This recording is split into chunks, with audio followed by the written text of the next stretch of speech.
Good evening and welcome to the Guinn Conversation series. I am honored to be the 10th president of Louisiana Christian University, and it's here where we have conversations and we talk about things that people get a chance to talk about. So the topic for today is AI and education, part 2. You remember last time we did part 1 with administrators. Guess what?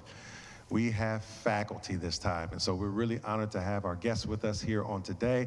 A lot of great people doing some great things. I want to thank Wildcat Media for kicking things off, and Jeff Young and his team. And we're just honored to have you here with us today and looking forward to an amazing conversation about AI and education. It's good to be here on the campus of Louisiana Christian University, right here in GuinnAuditorium, and we're so proud to be able to carry this conversation forward. You get to lean in with us as we're having conversations about AI and education. My guests are amazing, and they are because they're faculty here. They've been here for quite some time sharing with these young people, and of course, this is our first week of school, which means they have nothing else to do this evening but come out and hang out with us. So I'm going to have them introduce themselves, and kind of share a little bit of their AI journey and background, and let's see what we're going to have along the way. So it's all on you, sir. Thank you so much for being with us on today. All right, thank you for having me. My name is Jason Mercer. I'm the Director of Distance Education, and my background is in technology leadership. I'm our Canvas LMS administrator here for our university. And when AI came out, it was my doorstep where it first probably hit here on campus. And so fall 2026, I was given the task of creating a theological framework for the AI. Creating a theological framework on AI for us here at LCU to help provide guidance for our faculty and our students. So looking forward to the conversation today. Yes, sir. Yes, sir.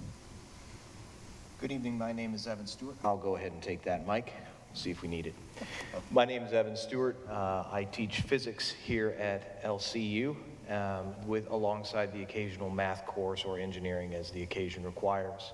I also have an interest in AI because I've seen it used to very good effect over the last year or so, namely to solve some long-standing problems in certain areas, not even necessarily physics related, some problems that are literally thousands of years old that have just gotten solved and solved mainly because of AI.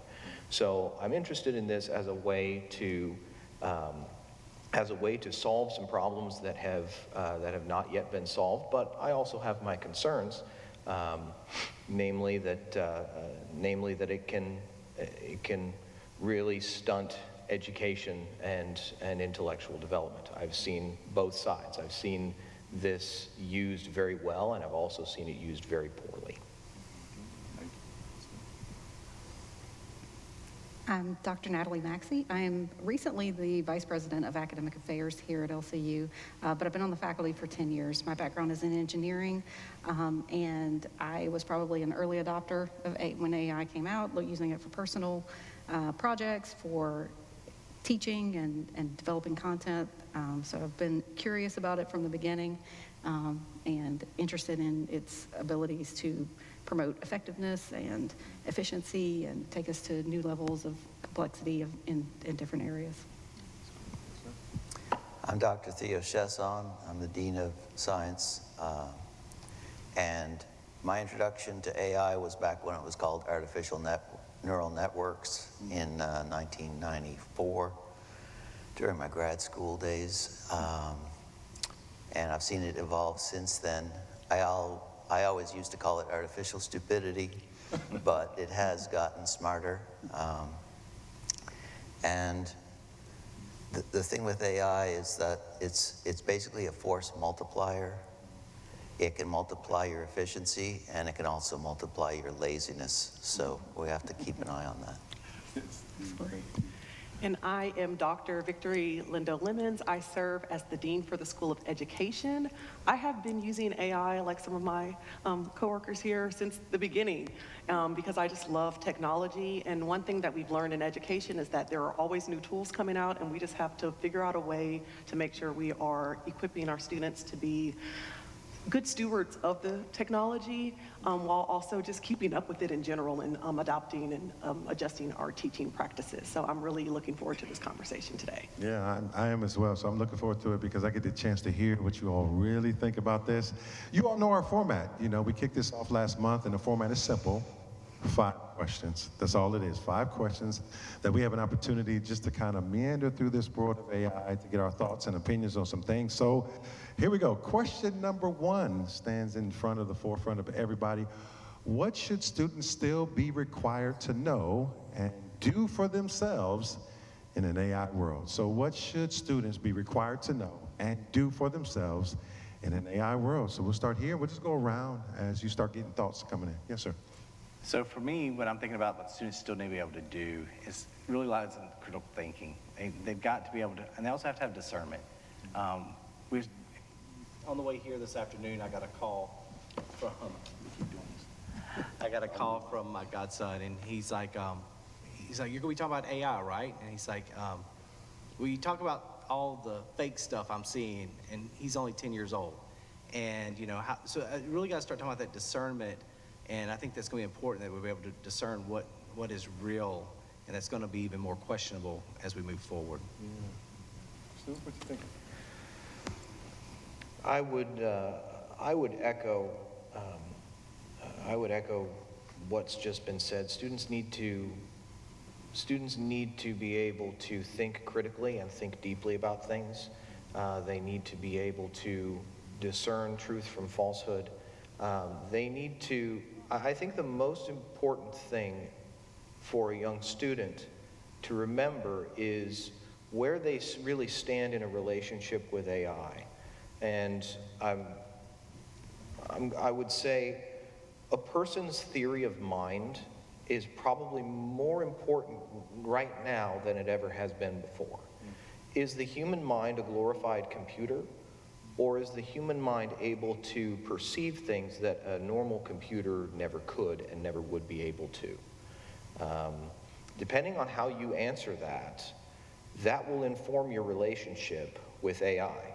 Either AI is just going to be able to do all of the things that humans were able to do before, in which case humans perhaps are no longer really necessary. There are people in the world who genuinely believe that. Or if you believe that humans are able to access truth in a manner that a computer never can, then the human mind is special. And it has a relationship with the truth that no computer can ever have. And if that's the case, then the human mind is something that deserves cultivation, it deserves attention, and it deserves a place of lordship over the tools that are around it. That's all I would say. Yeah, that's all. Yeah, anything? As I was thinking about this question, I thought just about preparing students and the skills that they have. I really couldn't think of anything that we're currently or we've previously been doing that students are not going to still need to be able to do. They're still going to need to have all the skills, and they just may need to add this as another tool in addition to be able to use. One thing I was thinking about is that it's easy to produce something. So thinking about the skills that they need, it's easy to produce something mediocre with AI in an area that you're not really familiar with. It accelerates your ability to be able to do that. But it's actually hard to create something really good with AI that you don't know how to do without AI. Mm-hmm. Yeah. And so I think a lot of the same rules are still going to apply. There's nothing that they're not really going to still need to know how to do. Anything else, Stan? Yeah, I would bring it back to my specialization, which is computer science. And if you're using AI like cloud code to write code for you, it's a very useful tool for doing all of the, straightforward programming that, if you're going to implement a linked list, it's been already implemented 200,000 times or 6 million times. Just give me a linked list. But where it falls down is if you ask it to create a whole working system, it will produce something, but it won't do what it's supposed to. And without the basic skills that we cover in the first 2-3 years of education in computer science, you won't know the difference. And they're finding this in industry now that, you know, a lot of engineers were laid off and now they're back on contract trying to fix what the AI did. Because there are efficiency gains, but there are also compromises that you make if you don't know the underlying technologies. That's so good. And I was going to kind of echo to that. I have teenagers at home, and so I see this all the time because there is a big gap in their learning because my kids, for example, they don't know a life without Wi-Fi. And they don't understand how technology has grown over time. At one point, I was using floppy disk when I was in college, and they're like, "What's a floppy disk?" And so they don't even understand those simple components of like everything wasn't always just on the cloud. And so if the cloud weren't there, how do we then go back to storing things? And so I would definitely echo Dr. Maxey in saying that students don't need to really learn anything new that we've already required them. They need to be able to acquire knowledge, and they need to be able to apply that knowledge. But one thing that I do feel like that they need to learn now that AI is here is they need to learn how to reclaim, what to do with that reclaimed time. Because AI is efficient and it allows you to do certain simple tasks very quickly. And so students need to then figure out what is it that I'm going to do to be a good steward of the extra time that I have on my hands. And also, of course, having that discernment and knowing when to use AI ethically. Yeah, and anybody jump in? I thought someone was going to say something. Go I ahead. would like to jump in there. Work will always expand to fill the available time, right? So the need to exercise wisdom in how you are structuring your productivity does not go away with any new tool that comes onto the playing field. Exactly like you said, you are going to reclaim your time doing something, right? It's just a matter of how do I make the best use of the time that I have now, and how do I use AI to facilitate that. Yeah, so well, let me ask you this. So on a scale of 1 to 10, if you had to give a number, how concerned are you about the direction that young people are with their learning process with AI? 10 meaning I'm very concerned that they're not learning the ethical, the moral, all those kind of things when it comes to AI and just loosely using it. 1 is I'm not concerned at all. Where do you land on, if you just had to give a number? If you had to give a number, we'll start over here. If you had to give a number. If I had to give a number, it would be a 3. Okay. I serve at the youth department at my church, and I am astounded by how aware the youth are. And especially I'm in classrooms all the time, and they're using AI at the pre-K through 12 level now daily. And so they're very knowledgeable about what AI can do and also the dangers of it. They're learning that at a younger age. And I keep thinking about social media because I'm finding that the younger generation, they don't even use social media in the way that the older generation does. They're just more aware of the dangers. And so my kids always pick on me, for still having a Facebook. And they're like, "Why do you have a Facebook?" And I'm like, "Well, why don't you?" And they're like, "No one deserves 24-hour access to my life." And I'm just like, "Oh, okay." That's such a wise thing for a young person to say. And so when I hear those things, it gives me hope in the new generation that as they're being reared up with this technology, because they have it all the time, that they're more aware. They're not just kind of having to have it just kind of sit in their lap and become engulfed in it. Like I know my generation, the millennials, that's kind of how we got sucked into it all. Yeah. So a 3. Where's your number at? Well, it's a really broad question because the number is going to depend on the individual. And it's really a question of stewardship. It's a question of, I've got this new tool, and so am I going to use it for good or am I going to abuse it? So I'd give it a 4 globally, but it's kind of like if I gave somebody $1 million, is that going to help them or hurt them? It depends on the person. Yeah, that's right. That's right. Yeah. Yes, ma'am. I would say my concern level is probably not, it's maybe a little higher than that, though. It's maybe, so I'm going to maybe go with like a 6, but I do think there's probably, it's probably bimodal. Like there are students who are in more danger and students who are in less danger, students who are more aware, and then there are students who are falling into it. Like I think there's probably it's not a bell curve, it's more of a bimodal distribution, I think. That's good. Yeah. Yeah, you're asking me to give a number, and I don't have a number to give you. What I can say is that AI is going to drive, like Dr. Maxey said, there's going to be a bifurcation between the people who are able to use AI to shape the world around them and the people who are going to be shaped by the AI they're using. Yes, sir. For me, There's always one person. so for me, the number just a few months ago would probably been a lot higher. But as I've done more reading and research on the topic, I've been reading a lot from Jason Thacker recently, and he's reminded me that this is new to us, but this isn't new in technology. When we think about right now we think about technology as something we can hold in our hand and do, our iPad, we think about how it changed the iPhone, AI, but we go back and we think about, the early inventions that happened and that changed the Industrial Revolution, when people started losing jobs because of the automation of the workforce. But then we look and we see how much afterwards the prosperity came and more jobs came and different jobs came.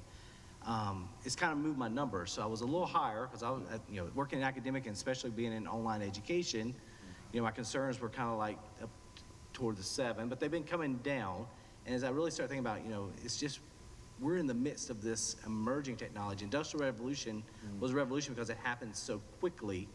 AI happened in almost minutes of, that day when it turned on, everything changed quickly. And so for me, my number's moving. So, I'm about in the middle range still. So kind of like this side of the panel, it could go either way depending on the person and how they're using it. Yeah, that sounds good. And if I can weigh in again, it's what we have is a situation with a deferred consequence. So if somebody's using AI, we're not ready for it and we're not catching it, so they might get through in an education context, they might pass the course and not have learned anything is the problem.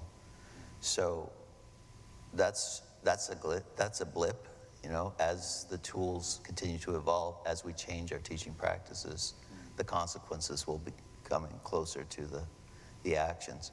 But for an assignment, it's kind of like math books have always had the even numbered questions answered in the back. Now all the answers are in the back. So you're handing out an assignment and you're saying, here's your assignment. The last page has all the answers. Don't look at it. Well, what are we going to expect? Yeah, I think that's a great segue to our next question, question number 2, that really leans us away from the student. And then asks the question, how should AI change the way we teach? If we're talking about the students, how they learn, then when we think about teachers and our faculty and others, how should AI change the way we teach? We'll start with you. Well, I would say that AI is going to change less about how we should teach than we might think at first. AI is going to change a lot of things, but human nature remains the same. Students learn best under direct instruction with repetition. And AI is not going to be able to provide that. So as for the broader, what's the word I'm looking for? As for the broader strategic overview, like how should I change the way that I am structuring my classes, the answer is probably not much, if anything at all. But as for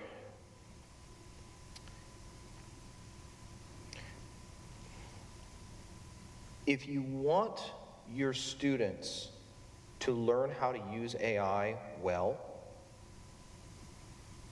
it is not enough to give them practice using AI. Practice does not make perfect. Perfect practice makes perfect. If you want to teach your students how to use AI, you need to find examples of highly effective people using AI and show them, insofar as you are able, show them the conversation, right? Show them the conversation that they had with the machine. Show them the output. Insofar as you're able to find effective, insofar as you're able to find people who have a history of using AI effectively, point your students toward those people. Point your children toward those people. Yeah, I like this. I know some people are going to have, I wish I was in chat right now so I can see what they're saying about that response. Go ahead, I'll let you go. So I think it has some, I do agree that there's going to be a lot that stays the same about the way we teach. I don't think that a lot of how we do things, especially one-on-one with students, is not going to change. I think we do have to find examples, especially within each discipline in our field, of how AI is being used well, how it impacts the field. So I was thinking about in engineering with codes and specifications and that sort of thing, having a library of those things and a way to interact with it. Those tools will develop. When it gets better at images, you could imagine a scenario where you could just describe what this engineering diagram or document needs to look like, and it could create it, as opposed to somebody creating the lines and shapes within a document. So I think we need to find those examples, incorporate those into our teaching, and teach our students in that way. I think AI has some capacity to be able to individualize learning. So just thinking about some of the textbook tools and things that are going to be available, I think as a way to have individualized scenarios where it walks the student step by step through, say, an engineering problem. I can imagine those sort of things. So I think there are going to be some enhanced tools that we'll be able to use, but still in a lot of ways it's going to be just having the conversation and watching for when you see that spark in their eyes that says they understood what you just said. That piece is not going to change. I'm going to slide it down to Mr. Mercer here, because I know your thoughts you have some interesting thoughts as well. Yes, sir. For me, like we said, teaching's still going to be teaching. It's not going to significantly change. I think assessment is what's going to have to change. We're not going to change our objectives of what we want the students to learn, or outcomes of what they need to be able to do at the end of the course. But I think we may have to readjust some of the assessment that we're doing and how we're getting the measure of whether or not the student has actually gained that knowledge. And Dr. Chason talked about the shortcuts in the early years. When they get to those harder levels, they don't have that base to be able to go back to. And so we're doing some things with our online courses to start thinking about, do we do 4 exams in a paper still? Or do we break those in 15 discussion boards? Or do we break those down into a project-based activities that align with the skills they're going to need whenever they go into the real world?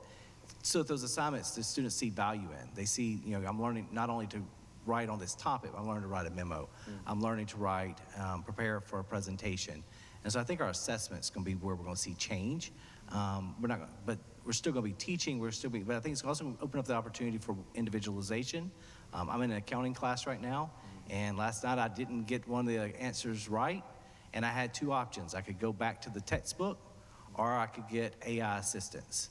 And so clicked on the AI assistance, and it gave me a summary of what was in the textbook. And then I went back and read the textbook.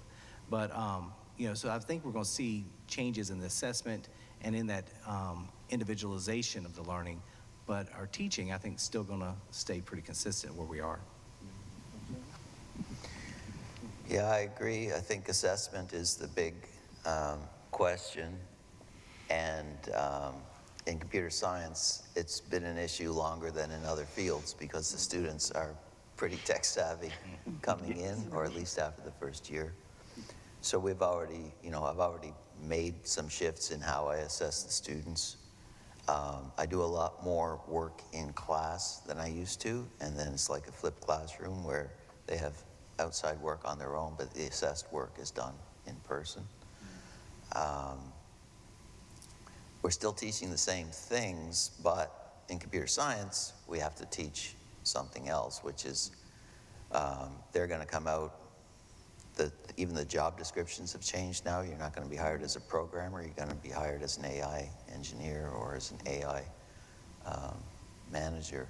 So I'm looking at curriculum changes that I'll put forward this year for next year to take out one of the programming courses and replace it with an AI programming course so that they have the skills they need for what the current job market is. And we'll do a pilot of that in the spring with our senior project class.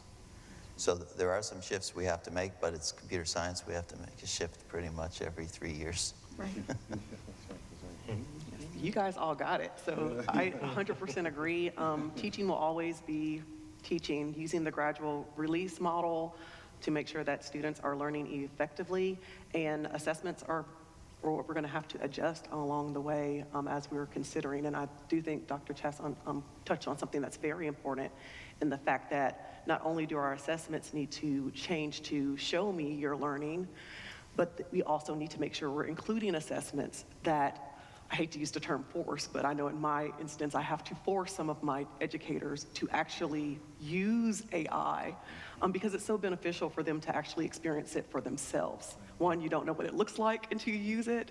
You don't know really what it's capable of. And I think of the big misconception with AI with students who are using it subhazzardly is the fact that they really don't understand the type of prompting that is required in order to produce a decent outcome. And so as they practice and you let them see or you show them good exemplars, then they can begin to practice for themselves, which is still learning. Yeah, that's right, that's right.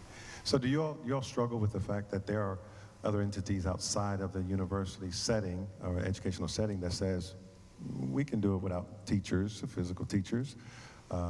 Learning can take place without, and I'm playing the devil's advocate here, but learning can take place without them being in a classroom, in a space. They could be in their rooms and an AI can feed back and see that they're getting weaker in some areas and help them guide along the way. There's been some tutoring programs and those kind of things that's come out to kind of do some replacement, if you will. Does that concern you at all in your in this amazing profession we call teaching and learning? I think it is possible that those types of technologies could be developed that could do that type of interactive learning, but there's going to have to be a teacher on the other side of it, programming it, setting it up, training it.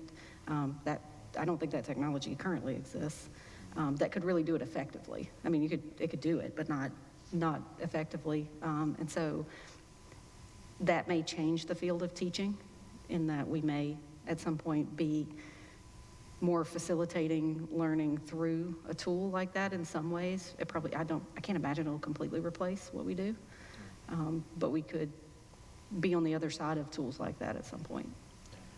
I want to be somewhat charitable to the people who believe that, because the place where I have seen that attitude the most is where people are dealing with the reality of bad teachers.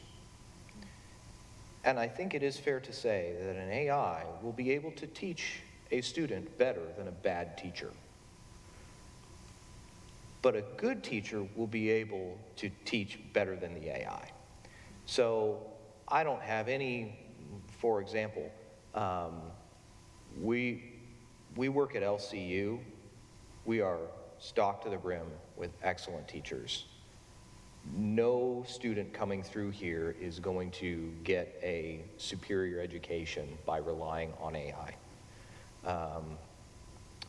But I think that attitude fails to answer. There's an underlying assumption behind that attitude. And here's how I would describe it. What is man for? What is his purpose? I would say that the purpose of man is to glorify God and enjoy him forever. But I would also add that there is no way to do those things apart from sharing society with people. That includes people who know more than you, from whom you can learn. It includes peers. It includes people that you can teach, right? We are in this together, as it were. And the people who, the folks who rebel against the notion of, say, a liberal arts education, or rebel against direct instruction, they risk cutting out of a student's soul long before he has a chance to recognize what's being taken away from him, the ability to be human in a way that prior generations of students did have. That's all I'll say. And I'll add just a little bit to that, because again, the one thing that we all know that makes a teacher a good teacher is the teacher's ability to build relationships and Yes. community. Yes. And no type of computerized tool or technology can do that effectively, or can do it at all. And so I'm not concerned at all about AI potentially taking a human's place. We need one another, as you said. So good. Great. Anybody else? All right, number 3. Let's look at number 3, and the question that kind of sets the tone. How do we teach students to use AI wisely, ethically, responsibly from a Christian worldview? So how do we teach students to use AI wisely, ethically, and responsibly from a Christian worldview? Yeah, you can take that. So a couple of thoughts on this. I think, well, how we're going to do it is going to be the same way we teach them all the other things we teach them to do wisely, ethically, and responsibly from a Christian worldview. And I think that's going to be, in large part, modeling it. So they need to see us doing it. And we're going to be explaining why we're doing what we're doing. They're going to see whether it's effective or not. They're going to see multiple iterations of it. They'll have 4 or 5 professors every semester. They're going to see us grow individually over the course of their education and how we do this and implement this kind of tool. And they're going to decide in the end what worked and what didn't and take the lessons from that. So I think it's a big part of how we're going to teach that. I think we're going to have to be transparent and vulnerable and live it out with them like we do with everything else. I think I'd like to change the question to how do we use AI wisely, ethically, and responsibly? Because I'm not convinced that we all know how to do that yet. And when you look at AI, any AI, if it's something that you're chatting with, then it's used a corpus of cultural text to generate its worldview. And its worldview may be antithetical to yours. And different AIs have different personalities. Some of them push back and are very, I could almost say, a woke AI. So how do you interact with those wisely and ethically if you don't know about that? So we need to encourage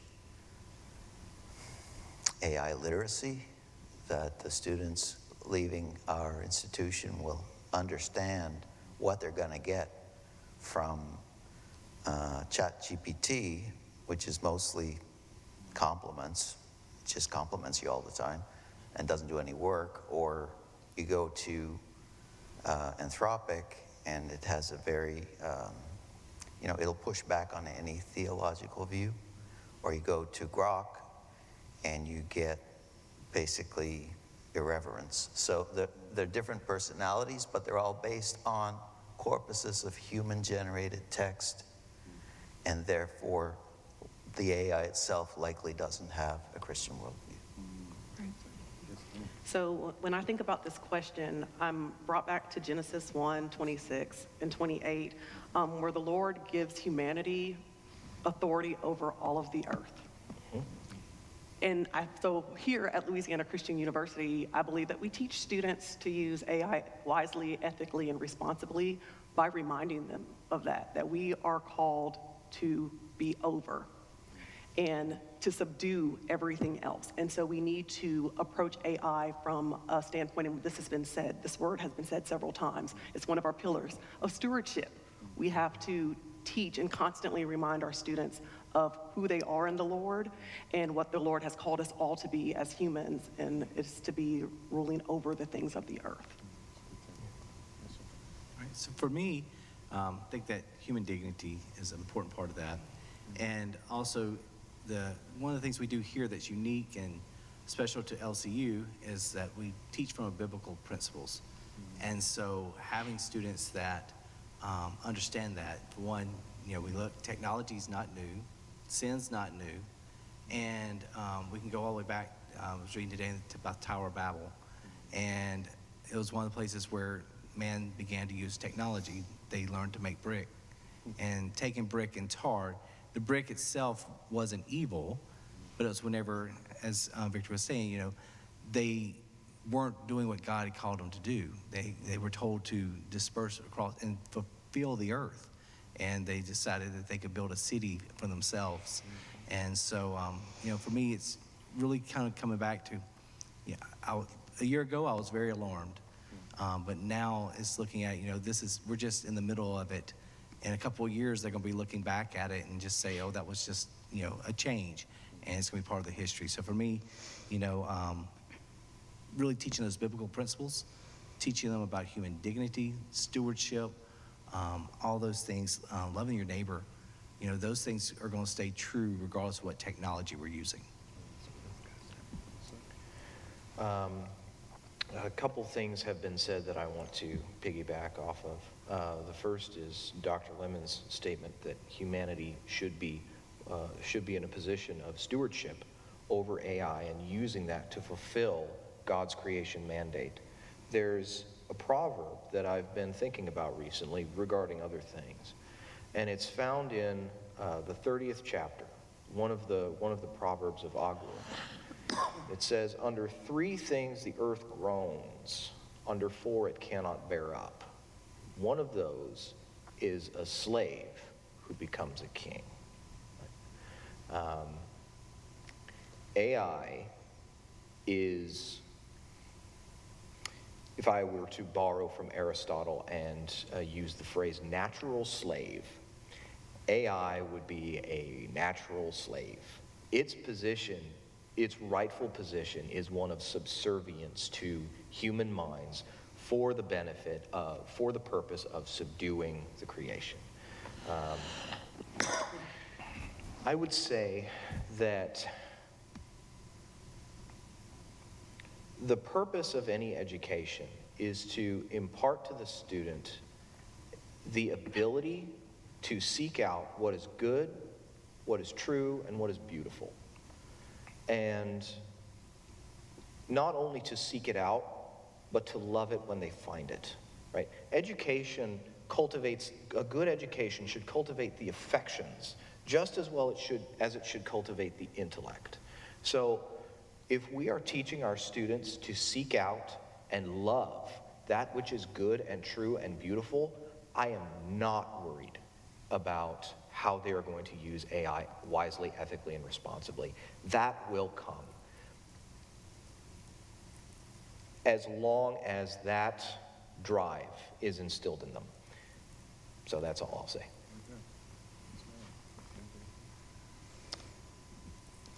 No, I think we covered it pretty well as far as how we're going to do this. I think we do have to define what is wise, ethical, and responsible use.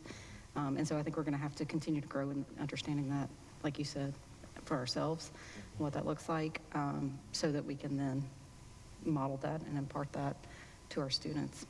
All right, thank you all. So number 4 kind of switches gears a little bit, but what assignments and assessments, we mentioned a little bit, should we rethink because of AI? Is there any assignments or assessments you think we should rethink because of AI? Yes. Yes. This is it. This is the question. All of them. And I mean, one is we're going to teach the same things and maybe even have the same assessments, but we might give different weights to those assessments. So if it's a homework that you want them to do and they can do it with AI very easily without being detected, you're not going to make that worth a significant part of the course. But you're still going to assign it, and those who want to learn are going to learn, and those who don't want to learn are going to AI. Yeah. I'm going to read from my paper. I'm going to cheat, as Theo said. I'm going to read from my paper because I actually sent this a few years ago in an email to all of my adjuncts and faculty, just as we were trying to figure out at that point what to do with AI. If AI can complete the assignment without a student's assignment, if AI can complete a student's assignment without ever attending my class, interacting with other students, reading the course materials, or wrestling with any ideas, then I may need to reconsider my assignment. Absolutely. Yeah. Anybody?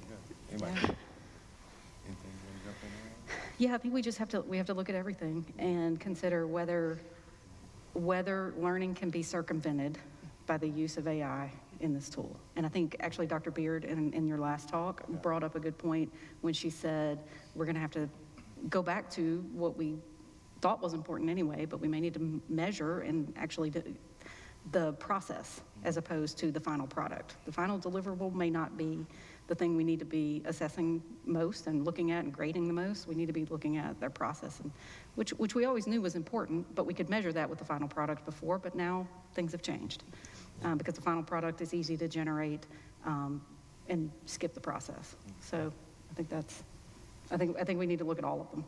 That's good, that's good. Yes, sir. I have nothing to add. All right. Jason. I know Jason has something. I'd actually make a couple of questions here for me. We need to audit every major assessment and ask, could AI complete this without meaningful student learning, like Dr. Lemons had asked her faculty? And the other question I have was, which assignments currently reward information gathering more than genuine understanding? Because I think when we're looking at our assessments, we need to look out through that lens of those questions to determine what needs to change. Thank you so much. It does challenge us, and I think it's important, particularly when you have young students. What I'm interested in now is that we have the faculty here, and all of us are sitting here, but we're going to be replaced one day. So what does the faculty member look like having the AI world as a part of their training as they're going up? So that'll be interesting to see what that landscape looks like. Let's get to number 5 real quick, though. Here go number 5. What should an LCU graduate be able to do with AI that distinguishes them in the workplace? This is a big one here because I know having conversations with a lot of business owners and CEOs, they're telling us to make sure that when these students come out, they have some handle on AI. So what should our graduates be able to do with AI that distinguishes them from them in the workplace? Yeah, start with you. All right, it's my turn. So an LCU graduate should be able to, number one, use AI. They need to also be able to know when not to use AI. It's very important for me that LCU graduates also have the dignity to know, to take accountability for themselves, so human accountability, to own up, especially when you use AI, especially if you're not proofreading it like you should. It lends itself for it to make errors, but then also be presented on your behalf. So they need to have a different level of self-accountability for work when they are using AI. LCU students need to understand I hate to use the term dangers, but they do need to understand the dangers of using AI with, I'm going to use the FERPA compliant information. That's a big one. And they need to be able to, again, I said this earlier, but they need to also learn how to manage whatever time they reclaim from the efficiency of AI.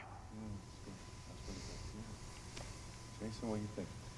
So for me, thinking about each department, it's going to look different. That's what's been challenging because everybody comes to me and they want to say, well, how do I implement AI in my field? And I don't know every field. And so what I'm really encouraging faculty to do is to go back and talk to their associations within their industries, talk to their businesses to see, and find out, how is it being utilized in your specific field? Because it's going to be very different. I can teach you some generalizations of how to utilize AI and AI tools, but it's going to vary depending on the field that the students are going into. And for me, I would hope that our graduates, if we're preparing them adequately with AI literacy, and we're teaching them how to use the tools that are specific to their profession, then the question is going to really is from the employers of, what makes this LCU graduate different than the other employees we're hiring, and what are they doing there that we need to find out more, and that we need to be recruiting more of their students.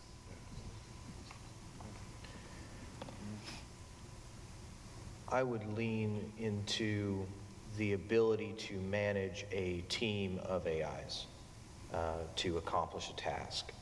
ideally, because having an AI partner functionally boosts the user's IQ by about 15 points. So a good use of AI would be able to manage a team of AIs to accomplish a task that that without the AI would require someone significantly smarter than you are. That's how I'd say that. I saw a headline today on a TED Talk Tech article today that was the headline said something like, "Is AI turning us all into the same person?" And just talking about the flattening of kind of what AI-generated responses and products are kind of, bringing us all into, whatever it's being fed on, its libraries and that sort of thing.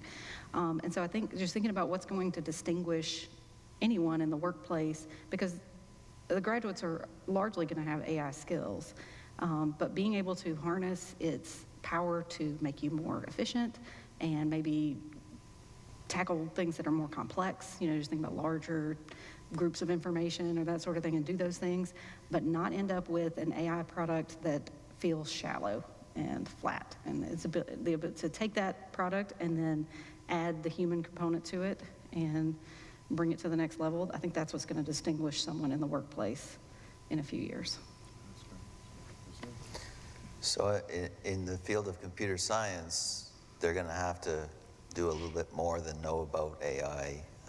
They're going to have to be able to use it effectively to boost their productivity.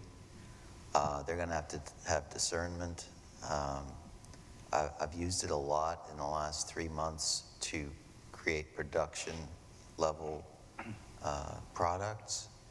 And if I didn't know what I know, the product would not work. Like there are many steps where the AI is going to kind of do crazy things that are not going to be helpful. But if you don't have the knowledge base, you won't know that's happening. So our graduates will be distinguished by having been exposed to it enough that they understand what it can't do.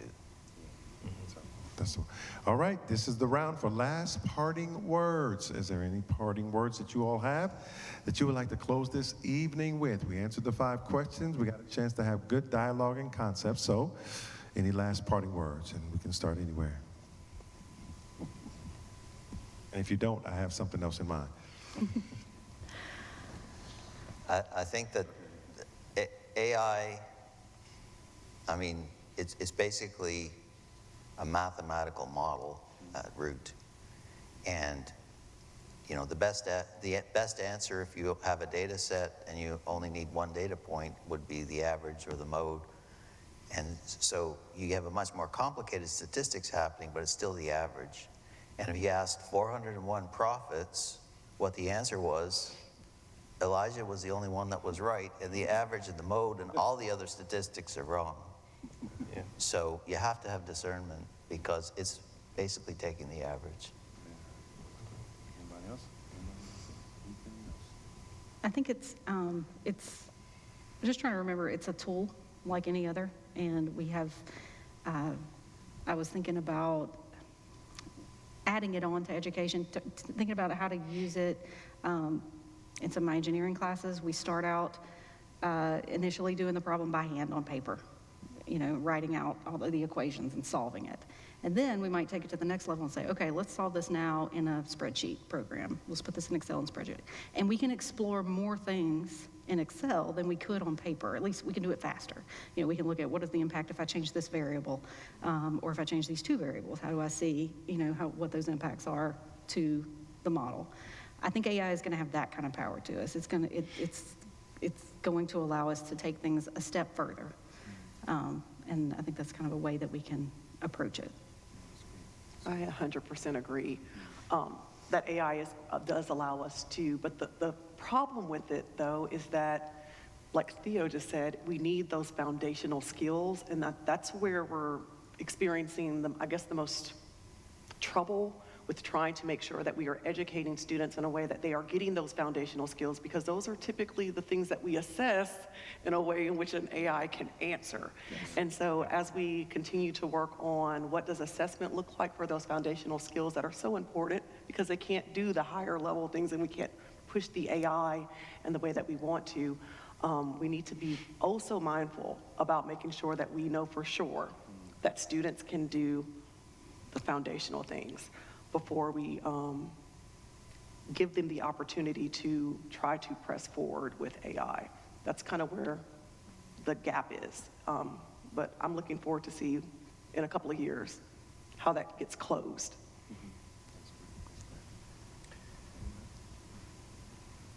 One thing that we have assumed in this conversation is that AI is going to stay at its current level or above its current level for the foreseeable future. Not only is that not necessarily a given, that assumption is already being proven false. I'm aware of one scientist who was working with Gemini, who had access to the full workshop, the full subscription. He was paying as much money as he possibly could, and he was being token limited in some very computationally intensive projects. That token limitation was not something that was disclosed to him. It was something he found out about the hard way. I am aware of other AI companies that are making token usage more expensive, right? Because this is a commercial enterprise. They're trying to address budget shortfalls, and they're not really, how do I say it? They are responsible to their shareholders, and their shareholders are expecting quarterly growth. So over time, that may actually result in a degradation of this tool and not improvements in this tool. So we should be aware that AI may become less useful than it is now in the very near future. But we should also be paying attention to other AIs that are being developed. Gemini and ChatGPT and Claude and Grok are the main ones, and DeepSeek are the main ones on the table right now. But as Lord willing, there will be some smaller scale AIs that start up and can provide service where these other AI tools are starting to languish. I was going to chime, Jason, I was going to give you a segue, because I know Jason can speak more to this, but I do know that there's a lot of federal regulations as well, and I've even started to notice with some things where there are safeguards that are being put in place for AI as well, and that's promising, that someone's looking on the backside saying, okay, no, we cannot allow it to do these things. So thinking to my mind is, I was talking about equitable access, as these companies are making a profit, and that's what their goal is. They have the shareholders they're accountable to. But how do we ensure that all students have equal access to these tools and these resources? And we got to be mindful that we're not creating a system that's rewarding individuals that have access to these tools over students that do not have access to those tools. And so that's something that's been a recent concern for me, is thinking about as we look at the tokens and we see there's an instance where we had a school that developed a alt text generator, and they shared it at a conference with everybody in the room. Then everybody in that room went to another room and they shared it with everybody in that room. And within just a few months, that university's tokens, they were hitting their max on that one alt text generator for images. And so then they gave us all the information on how to create our own, so we quit using theirs. And so, but that equitable access, I think, is going to be something we really have to think about and make sure we're not rewarding just those who have the financial means to pay for the maximum subscription to get that level of access and that access to those tools. That's great. Thank you so much. Well, I want to thank you all for being a part of this conversation with us, and then thank you, all of you who are tuning in right now. We're so appreciative of this opportunity to have this discussion. It's all about thought leadership. That's what we provide for this discussion in order to grow and to do some of the things we're doing along the way. So special thanks to all the people at Louisiana Christian University, our multimedia staff, Jeff Young, who's been producing with us, and we're so appreciative of this opportunity to come to you and share more and more about AI in its different fields. Next up, AI in business will be coming next month, and we look forward to having a conversation with some CEOs and some leaders in Central Louisiana as we continue to think through what does it mean to connect with AI in its various ways. So until we meet, may God bless you and keep you in his perfect peace. All right, we're clear. Thank you, guys. Thank you.